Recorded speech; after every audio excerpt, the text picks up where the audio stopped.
Marcos capítulo 4, lean los versículos 26 a 29, que escuchemos lo que dice Dios en su palabra. Decía además, así es el reino de Dios, como cuando un hombre echa semilla en la tierra, y duerme y se levanta de noche y de día, y la semilla brota y crece sin que él sepa cómo, porque de suyo lleva fruto la tierra, primero hierba, luego espiga, después grano lleno en la espiga. Y cuando el fruto está maduro, enseguida se mete la hoz, porque la siega ha llegado. Amén. Esa es la palabra de Dios para nosotros. Vamos a orar que Él nos enseñe y que aplique su palabra a nuestros corazones. Señor, estamos aquí en este momento, la predicación, dependiendo completamente de tu poder. Señor, toma tu palabra inspirada, tu palabra que es útil, que es aplicable. Ayúdanos a entenderla, Señor, y más, ayúdanos a entender cómo se aplica a nosotros y nuestra iglesia. Obra te pedimos en nombre de Cristo. Amén. Algo fascinante de la vida de una persona que vive en el campo. Una persona que depende del fruto de la tierra para su vida, para lo que come, para lo que vende, para su sustento completo. Pues fascinante para mí, por lo menos, aunque no creo que esta vida sea para todos, que Dios ha diseñado a personas como nosotros a vivir en ciudades. Estoy convencido de que así Dios me ha hecho. Pero algunos de ustedes tal vez se acuerdan de momentos, tal vez en su juventud, en su niñez, vivían en el campo. O visitaban más al campo. Recuerdan sus abuelos o sus papás así obrando en el campo y sembrando la semilla y trabajando con sus manos en el campo. Algunos de nosotros hemos ido a Songosotla, en donde la gente sí se sostiene precisamente con la obra de sus manos y dependen de lo que siembran y de lo que cosechan. Es fascinante, ¿cómo vive la gente así? Con una dependencia casi completa en el campo. Sus vidas giran alrededor de la lluvia, el sembrar, la cosecha, hasta un extremo que nosotros que vivimos aquí, que vamos a la tienda por lo que quisiéramos, tal vez no entendemos, o creo que no entendemos completamente. ¿Cómo puede uno vivir de tal manera? ¿Cómo pueden sobrevivir? ¿Cómo pueden continuar día tras día aguantando el estrés de trabajar tanto, pero a veces estar a la merced de los elementos de la tierra misma? Pues pensando así debe ayudarnos a entender nuestro texto de hoy. Digo, no vivimos en el campo y por eso es importante empezar recordándonos cómo es, o si no, no vamos a entender muy bien esta parábola. Sabemos que Cristo contó muchas parábolas cuando estaba aquí en la tierra. Y claro, Él dijo que en parte para esconder la verdad de aquellos que no iban a creer, de los fariseos, por ejemplo. Pero también por otro lado, a Cristo le gustó mucho usar ilustraciones del campo, de la agricultura, porque así vivía la gente en ese entonces. Ellos podían entender muy bien lo que Cristo estaba diciendo e ilustrando. Digo, nosotros tal vez leyendo esas parábolas nos cuesta más trabajo. Realmente tenemos que ponernos en los zapatos de los campesinos, porque no vivimos de tal manera ahora. No estamos acostumbrados a salir al campo y sembrar la semilla, ni cuidar la tierra, ni cosechar su fruto. No vivimos con el mismo tipo de estrés o presión cada día de no saber si la tierra va a producir, si va a llover como debería este año o no. Cuando leemos esas ilustraciones tenemos que pensar en aquellos que conocemos o lo que sabemos nosotros de este tipo de vida, dependiendo de la cosecha para poder vivir y proveer para la familia. Cristo habla aquí en este texto del reino de Dios y usa la ilustración del campo, del sembrador y su obra en la tierra. Es interesante porque muchas de las ilustraciones que Cristo usó fueron en cuanto al reino de Dios. ¿Qué es el reino de Dios? En su definición más sencilla es el lugar en donde Dios reina. Específicamente aquí vemos que esta es una ilustración de la salvación. Y por el contexto de las otras ilustraciones del mismo capítulo que Cristo cuenta, vemos que el crecimiento del reino de Dios es cuando más personas son salvas. Más personas llegan a conocer a Dios y reciben el perdón de su pecado. Así crece el reino de Dios. Cristo está ilustrando aquí entonces el tema de compartir el evangelio. Sembrar la semilla es compartir el evangelio, como Cristo enseñaba tantas veces en su ministerio. Y el resultado de sembrar la semilla es que la tierra produce fruto. La semilla dice brote y crece y produce fruto para la cosecha. ¿Qué es la cosecha? Es la salvación que Dios da a su pueblo. Entonces, por un lado, el crecimiento del reino de Dios está garantizado porque Dios lo hace, es su reino. Y por otro lado, nosotros tenemos una gran responsabilidad, exactamente como el campesino en su trabajo.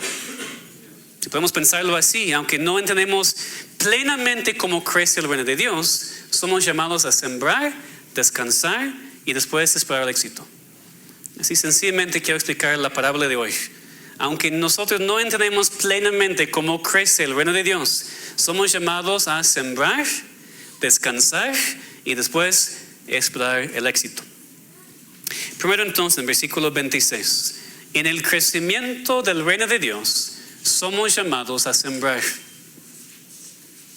¿Cuál es nuestra responsabilidad en esta historia? ¿Qué debemos hacer nosotros, los cristianos, la iglesia, para que el reino de Dios crezca?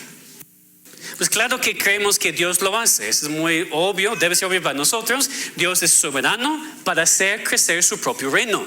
Dios ha decretado desde el principio para que su nombre sea glorificado y para que su reino crezca. Pero no es cierto que no hacemos nada. Dios nos llama a obrar, trabajar en el crecimiento de su reino. No podemos sentarnos y no hacer nada y esperar ver resultados. En la historia de la iglesia, a través de los siglos, no todos han entendido eso correctamente. Hasta en la iglesia reformada ha habido un malentendido muy fuerte que aún hoy en día sigue confundiendo y engañando a personas. Su malentendido a esas personas ha sido y todavía es pensar que si Dios es soberano para salvar a los suyos, entonces no tenemos nada que hacer. De hecho, no deberíamos evangelizar, dicen, porque no sabemos quiénes son los elegidos. Esta perspectiva ha sido conocida como el hipercalvinismo. Calvinismo refiriéndose simplemente a las doctrinas de la gracia, que obviamente no iniciaron con Calvino, sino aquí en la palabra de Dios. Pero hipercalvinismo porque va más allá de la doctrina bíblica, histórica y reformada. Esta perspectiva va a un extremo que toma la doctrina de la elección y la predestinación y la tuerce para que ya sea un error muy fuerte y peligroso. Creo que sería mejor escoger otro nombre, porque no tiene nada que ver con calvinismo ni con la doctrina reformada, pero es un rechazo de las doctrinas de la gracia que encontramos en la palabra de Dios. Eso fue un problema muy serio en el siglo XIX. Voy a ilustrar. ¿Alguien tal vez ha escuchado de William Carey? William Carey era un misionero inglés que se fue a la India en el siglo XVIII. Él era un misionero que Dios usó muchísimo hasta que se le llaman ahora el padre del movimiento misionero moderno. Si no han leído de él, creo que hay un libro en español de que toque su vida, su biografía. Un día, este hombre, antes de ir como misionero, como joven cristiano, él estaba en una reunión de pastores. Él expresó su carga para convertir a los paganos, para ir como misionero, para mandar misioneros a otros países. Pero un pastor se levantó y respondió a Carey y le dijo que estaba equivocado. Le dijo que era un entusiasta. Sus palabras fueron estas: cuando el Señor quiera convertir a los paganos, lo hará sin tu ayuda o la mía. ¿Correcto o no? Absolutamente no. Dios es quien salva a cada persona, sus elegidos. Pero somos llamados a predicar. La Biblia es muy claro que Dios usa medios. Somos llamados a predicar a todos, así como Cristo, así como los apóstoles, así como la iglesia primitiva. Nunca olviden, hermanos, que cuando Cristo vino a la tierra, dice en Marcos 1:15, que vino predicando el evangelio del reino de Dios, diciendo: el tiempo se ha cumplido y el reino de Dios se ha acercado. Arrepentíos y creed en el evangelio. ¿A quién estaba predicando Cristo en Marcos 1? Dice, a la multitud. Cristo está diciendo, tú me escuchas porque son los elegidos aquí. No, predicó a toda la multitud y dijo a todos: arrepiéntanse todos, crean todos. Entonces no podemos decir que Cristo estaba equivocado. Somos llamados a predicar a todos. No nos toca saber si son elegidos o no. No sabemos y ni deberíamos saber. Predicamos a todos. Esto vemos aquí en el texto. Así es el reino de Dios, como cuando un hombre echa semilla en la tierra. Primero es sembrar. Para que el reino de Dios crezca, como Él ha decretado, hay que sembrar. Y recuerden cómo estaban acostumbrados en ese entonces a sembrar. No debemos pensar como nuestros jardincitos hoy en día. No sé cómo ustedes lo hacen. Me acuerdo, mi juventud, tuvimos un pequeño jardín al lado de la casa, chiquitito, ¿no? Plantamos lechuga, zanahoria, jitomate, pepinos, cosas así. ¿Cómo lo hicimos? Pues uno prepara la tierra no me acuerdo. Uno prepara la tierra, ¿ok? Y después, ¿qué hacemos? ¿Qué hicimos en ese entonces? Haces un pequeño hoyito, ¿verdad? Con tu dedo para poner la semilla. Y cuidadosamente la cubres otra vez para que esté bien. ¿Es como lo hacían en ese entonces? No, sabemos que en el tiempo de Jesús también prepararon el campo, pero no fueron para colocar cada semilla en su lugar, en su hoyito. Salían al campo con una bolsa llena de semillas a su lado y caminando por el campo, por algunos caminos al lado de lo que iban a sembrar, echaban la semilla, así con la mano y a todo lugar. Esto es lo que somos llamados a hacer. No sabemos a quién Dios ha preparado para recibir la semilla. No sabemos. Solamente sabemos que deberíamos sembrar. En otra parábola, Cristo habló de otros tipos de tierras. ¿Se acuerdan? 4 tipos de tierras. Y en algunas tierras la semilla no iba a echar raíz y crecer. Solamente cuando cayó en buena tierra que Dios había preparado. Pues tú y yo somos como el campesino. Tomamos la bolsa llena de semilla, que es el evangelio, y metemos la mano y sembramos a todo lugar, a toda persona, en todo momento. Y en donde caiga la semilla, oramos que Dios haga su obra. Así debemos sembrar. Somos llamados a compartir la palabra, compartir el evangelio y hacerlo constantemente. En temporada de sembrar para el campesino, no sale un día y ya. Tiene mucho campo que sembrar. Tiene mucho que hacer, es noche y día, como dice el texto. Se levanta de noche y de día, es constante, es consistente, es un hábito. Así que, hermanos, el evangelismo no es de vez en cuando. El evangelismo para el cristiano es un estilo de vida. Es un hábito. Es lo que hacemos en todo lugar, en todo momento, con todo tipo de personas. El evangelizar no es venir a la iglesia un sábado al mes y ya has cumplido con tu deber. El evangelismo para el cristiano es sembrar la semilla en todo tiempo, a toda persona. Empieza en tu casa, para algunos de ustedes. Cada día siembras la semilla. Por lo que escuchas en tu casa, por lo que lees con otros, por lo que ores, por lo que cantas, por tu testimonio en tu casa. Por tus palabras directamente estás sembrando la semilla con este cónyuge, hijo, padre, quien sea, que no conoce a Dios.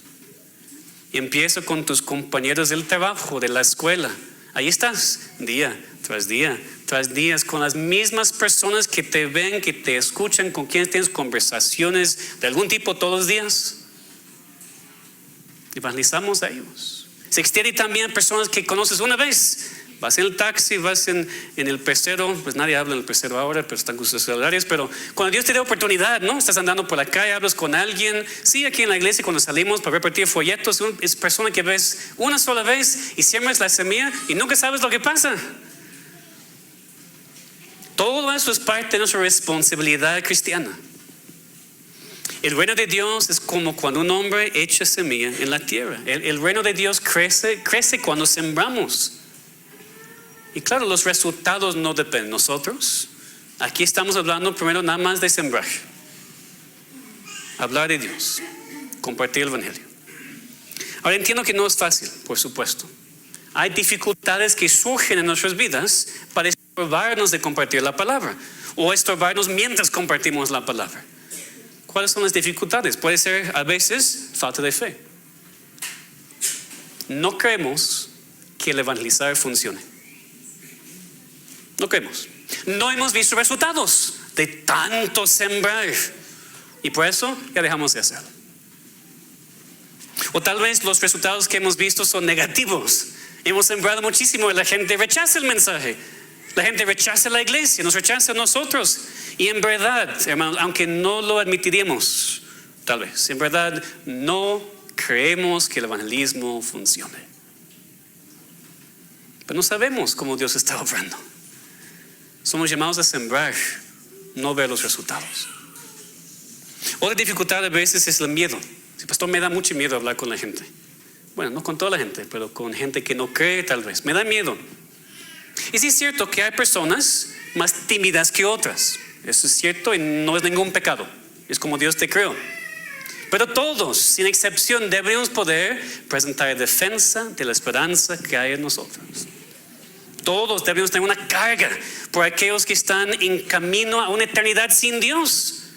Debemos buscar superar el miedo, porque no hay nada, casi nada más importante que ser usado por Dios para sembrar la semilla del evangelio en un credo, para que pueda ser un cristiano, para que pueda ser salvo de sus pecados y del infierno. Si tienes miedo, ¿qué ha dicho Dios en su palabra? Dios no nos ha dado espíritu de cobardía, sino de poder, amor y dominio propio. O tal vez no tienes carga por los incrédulos. Pues pide a Dios por una. Pide a Dios que Él abra tus ojos al fin de los incrédulos. Cuando estudiamos al fin del estudio de Daniel, dice, se van a levantar en vergüenza para su propia condenación. Otra dificultad a veces de sembrar es que estamos muy ocupados. Demasiado ocupados. Parece que no hay tiempo para evangelizar. Pero es eso precisamente lo que dije. Somos demasiado ocupados. Ocupados está bien. Demasiado ocupados es otra cosa. ¿Por qué estamos demasiado ocupados? Falta de organización. Problema con prioridades, lo que sea. El problema que veo aquí en nuestra ciudad es que así vivimos. Así es la vida en la Ciudad de México. Estamos todos demasiado ocupados porque vamos a un lado, a otro lado, y para recoger esto a esta parte de la ciudad, es un caos. Algunas cosas no podemos cambiar, ¿no? La ciudad es como la ciudad es. Pero otras cosas sí podemos cambiar y a fuerzas necesitamos cambiar. Pero hermanos, somos como Marta. Con la historia de Marta y María, somos muy afanados y estamos perdiendo lo más importante. Vamos a ver el texto porque es importantísimo.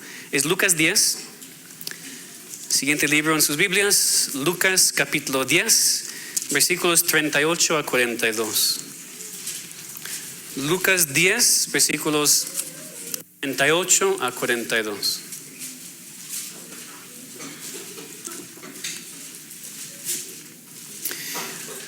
Lucas 10, versículo 38. Aconteció que yendo de camino, hablando de Jesús, entró en una aldea y una mujer llamada Marta le recibió en su casa.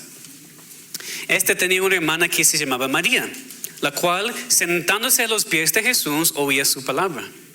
Pero Marta se preocupaba con muchos quehaceres. Y acercándose dijo, Señor, ¿no te da cuidado que mi hermana me deje servir sola? Dile pues que me ayude. Respondiendo Jesús le dijo, Marta, Marta, afanada y turbada estás con muchas cosas, pero solo una cosa es necesaria. Y María ha escogido la buena parte, la cual no le será quitada. Está fuertísimo. Yo creo que la palabra habla por sí misma. Esta historia enseña que es mejor sentarnos todo el tiempo y estar estudiando, nunca salir y trabajar. No. Y está diciendo, nunca tienes que lavar los trastes. Está diciendo, nunca tienes que hacer aseo en tu casa. Mejor siéntate con tu Biblia 24 horas. No. Pero nos recuerda lo que es más importante. No lo que es simplemente importante, lo que es más importante. Lo he dicho a veces, la madurez cristiana no solamente saber qué es bueno hacer, qué es lo mejor. Es fácil para el cristiano discernir entre lo malo y lo bueno. Pero discernir entre lo bueno y lo mejor nos cuesta muchísimo trabajo. Es lo que vemos aquí. Cristo dijo, solo una cosa es necesaria. Escuchen, muchas cosas importantes, una cosa necesaria.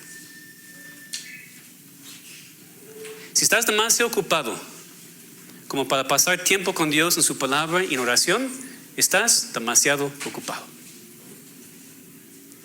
Si estás demasiado ocupado como para ir a la iglesia y ser parte de la iglesia, estás demasiado ocupado. Si estás demasiado ocupado como para hablar con otros de su necesidad de un Salvador, estás demasiado ocupado. Y algo tiene que cambiar. Y claro, el sembrar la semilla no es algo que hacemos solamente de manera individual. Hay momentos cuando lo hacemos juntos como iglesia. Por lo menos tenemos el tiempo apartado. Porque muchas veces no sabes cómo hacerlo solo, nunca lo has hecho, es nuevo para ti. O si te da miedo, entonces ¿qué es lo mejor? Hazlo con otra persona. En parte es lo que estamos ofreciendo aquí los sábados cuando salimos al evangelismo. Hay muchas razones por este tiempo, pero parte es para que ustedes que no saben cómo hacerlo, en verdad no saben, les cuesta mucho trabajo, que vengan para hacerlo con personas que saben hacerlo. Y eso te quita la excusa de que no sé cómo hacerlo. Hay oportunidad para aprender. Sí, la ignorancia nos excusa cuando hay oportunidad de quitar la ignorancia, ¿verdad? Entonces, individualmente, como familia y como iglesia, somos llamados a sembrar. Así crece el reino de Dios cuando sembramos la semilla. También vemos que en el crecimiento del reino de Dios somos llamados a descansar.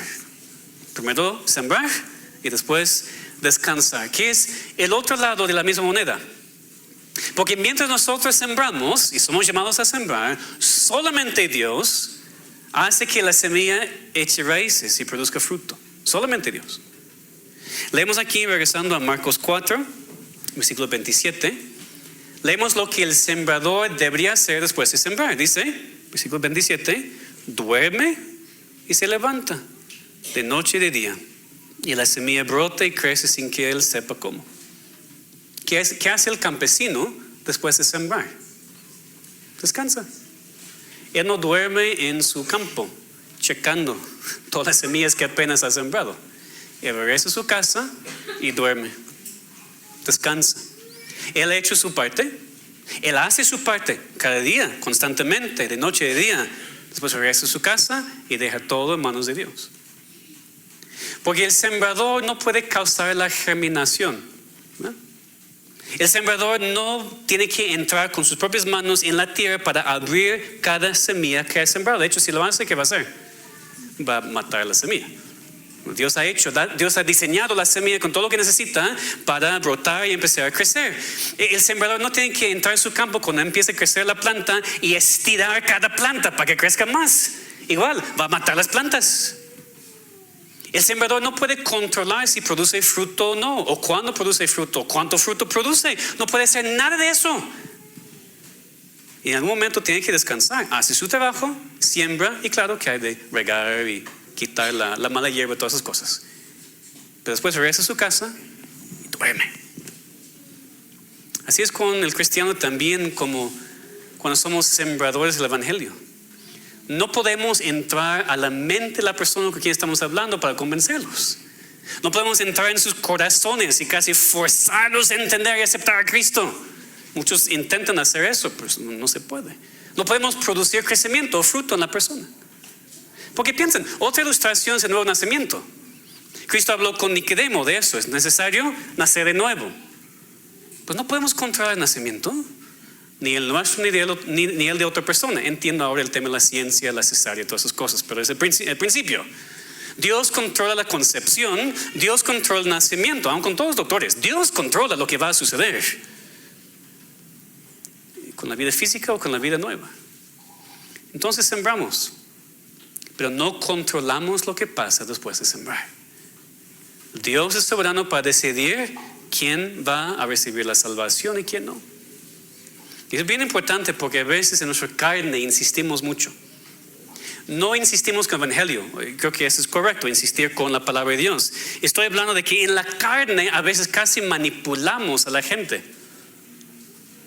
Especialmente con los seres queridos, ¿verdad? Lloramos y lloramos y por favor, vente a la iglesia, vente, porque si no vas al infierno. Y con nuestras lágrimas y emociones se sienten como obligados a venir a la iglesia, y casi a veces obligados a decir, sí, ya soy cristiano, cálmate, tranquilo. Es manipulación emocional. Entiendo, hay un equilibrio, ¿verdad? Sí tenemos una emoción muy fuerte y claro que lloramos con nuestros hermanos, pero a veces se convierte en manipulación y a veces ellos sí responden como queremos que respondan, pero no es cierto. Dios no ha hecho nada en su corazón. Sembramos la semilla y si insistimos con la palabra, ¿pero qué tenemos que hacer después? Descansar. Tú no vas a salvar a nadie. Tú no vas a salvar a nadie. Tu hermano, tu cónyuge, tu hijo, tu padre, solamente Dios lo puede hacer. Sembramos, después descansamos. A veces igual tenemos una preocupación pecaminosa, porque estamos actuando como que todo depende de nosotros para la salvación de la persona.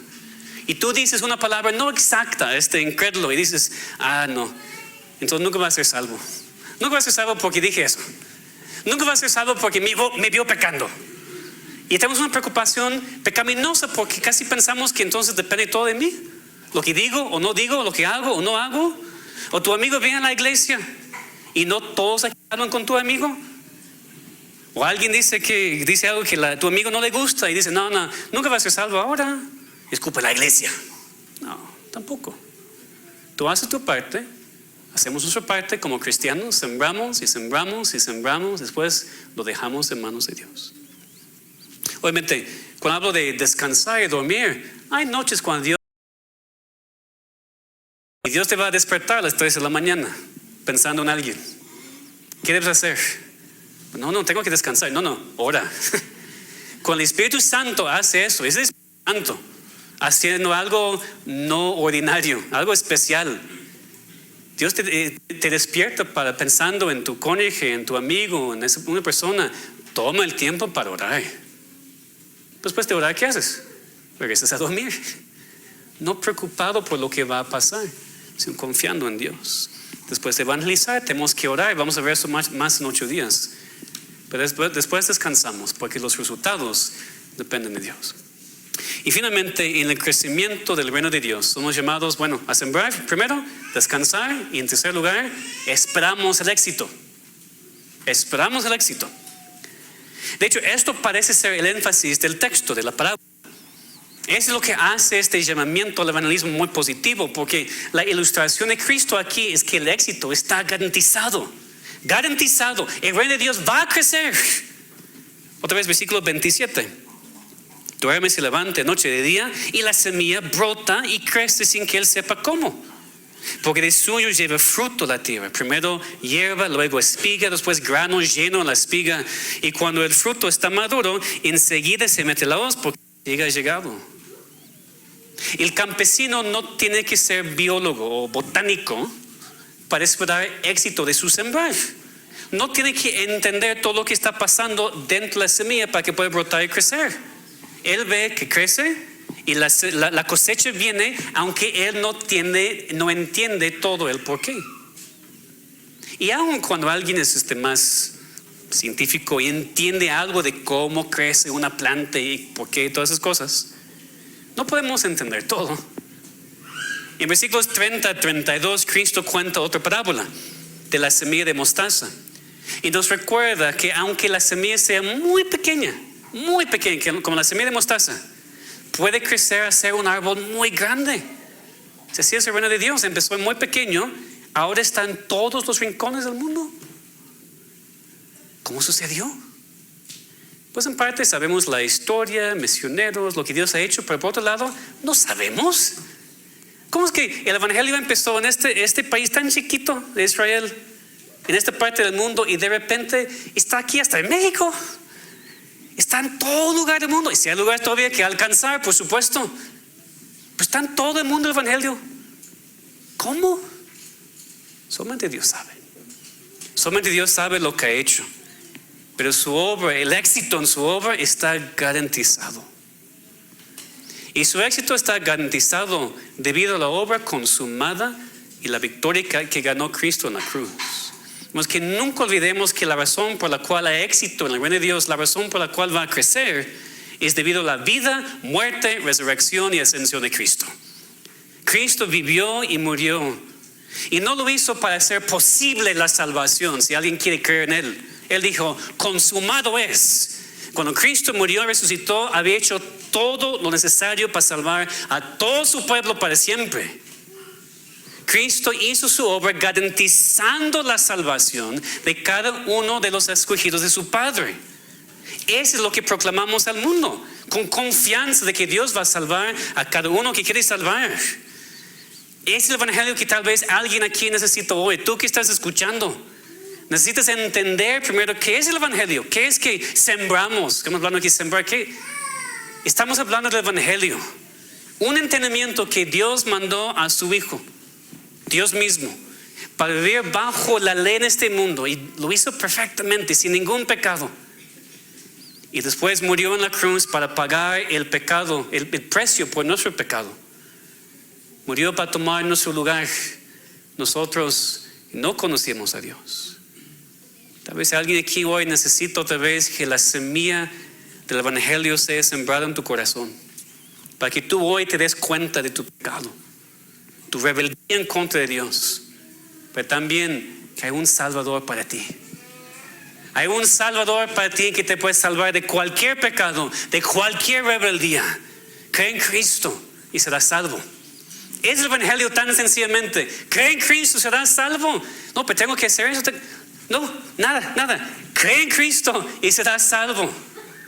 Que Dios tome esta semilla del evangelio, que la siembra en tu corazón para que entiendas. Niño, joven, adulto, escuche, entiende que Dios tenga misericordia y que te salve tu pecado. Solamente Dios lo puede hacer. El hecho de que el éxito del reino de Dios está garantizado no significa que el éxito siempre se ve igual, o que siempre se ve como quisiéramos verlo. El éxito es variable conforme a la perspectiva humana. Ese mismo capítulo 4 de Marcos, otra vez tenemos la parábola de las tierras. Recuerden que había 4 tipos de tierras y el sembrador sembraba en cada una, pero no había éxito en 3. Parecía en 2, pero realmente no. Solamente había éxito en la buena tierra. Dependiendo de en dónde cayó la semilla, había diferentes resultados. Y hasta cuando sí se cayó en buena tierra, dice que produjo a 30, a 60, a 100 por una. Tampoco era igual. Y Cristo lo explicó en los siguientes versículos. Él decía, el sembrador es el que siembra la palabra. Las tierras son en donde la palabra es sembrada, las personas. Y algunos no tienen éxito. Y esas personas no son hijos de Dios. Pero la buena tierra, es el versículo 20, son los que oyen la palabra y la reciben y dan fruto a 30, 60, 100 por uno. Bueno, la pregunta es, ¿quién decide? Solamente Dios. El crecimiento es sobrenatural. Es que 27 dice otra vez que la semilla brota y crece sin que el sembrador sepa cómo. En el versículo 28 vemos que no depende del sembrador, porque de suyo lleva fruto la tierra. El sembrador no produce fruto. Dios lo hace. El éxito es conforme a su voluntad. Pero también aquí vemos que hay temporadas en el éxito. Sí, versículo 28. De suyo lleva fruto la tierra, primero hierba, luego espiga, después grano lleno en la tierra, y cuando el fruto está maduro, enseguida se mete la hoz porque la siega ha llegado. No siempre vemos los resultados inmediatamente, casi nunca, a veces. Pero a veces no vemos lo que Dios está haciendo. Hay un proceso en el crecimiento, a veces es muy lento. Y es primero, como dice aquí, la hierba, después espiga, grano lleno y fruto maduro. Y nosotros no somos llamados a decidir y no somos llamados a esperar. Sembramos nada más. A veces, aún sin pensar en el crecimiento mismo de la semilla, hay diferentes temporadas en el proceso de sembrar la semilla, esperar. Hay tiempos de sequedad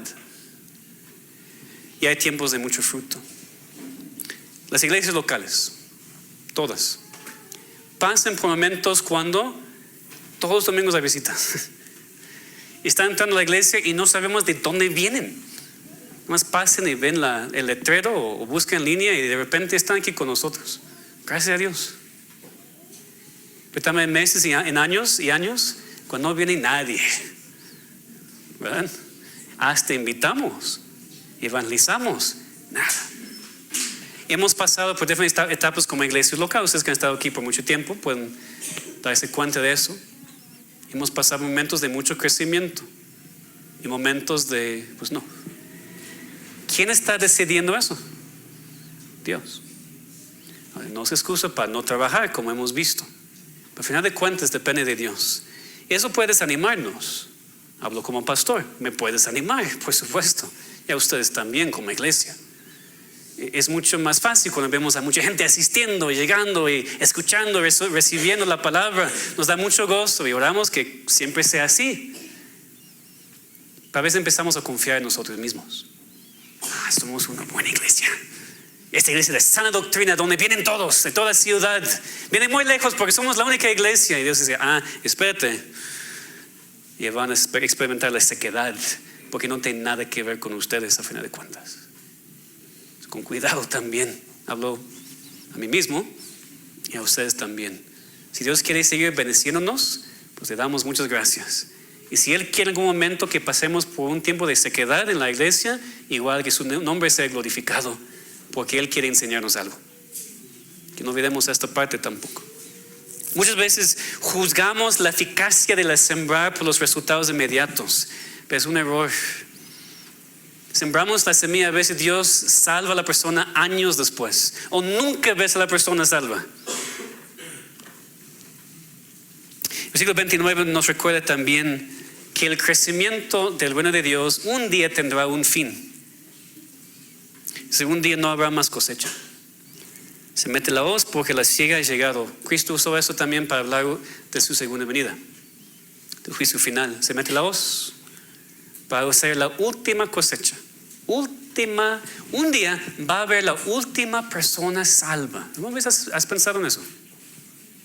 Un día no va a haber más personas salvas, porque Cristo va a regresar y ya no hay más oportunidad.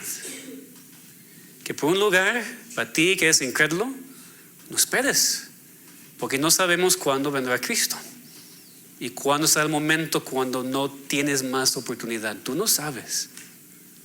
Por eso Cristo, la palabra dice, hoy es el día de salvación.